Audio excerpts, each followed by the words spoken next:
Hi guys, just bringing you a quick video today, a relatively short video. Just have a look at something I've recently acquired. It's a pair of the tropical trousers made in desert DPM for use in the Persian Gulf War, 1990. These were made in 1990, that is. They're slightly different from the majority of other desert DPM clothing in that the cloth they're made from is printed in a camouflage pattern that's become known as Sparse desert DPM in the collecting world.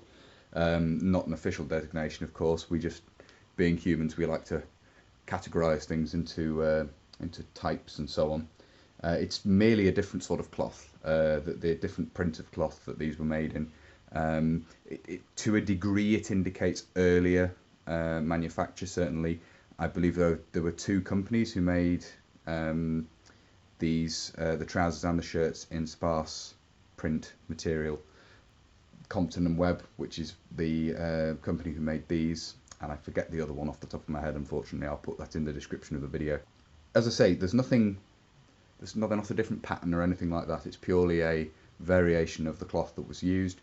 My understanding of the print is that the companies that produced the sparser print of desert DPM material, rather than, obviously the print is essentially the same, the shapes and so on are very similar to those used for the temperate DPM, and they simply deleted colours from that pattern rather than filling in the colours with more of this sort of darker mustard colour on the creamy tan colour.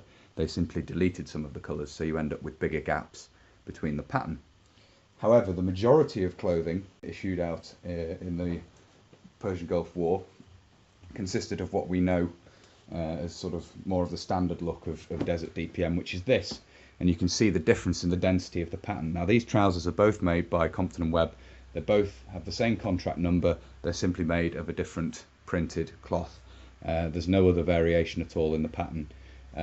But you can see the density of the pattern in between. There's much bigger areas between the patches of camouflage on the destructive pattern shapes on the so-called sparse pattern than there are on the regular desert DPM.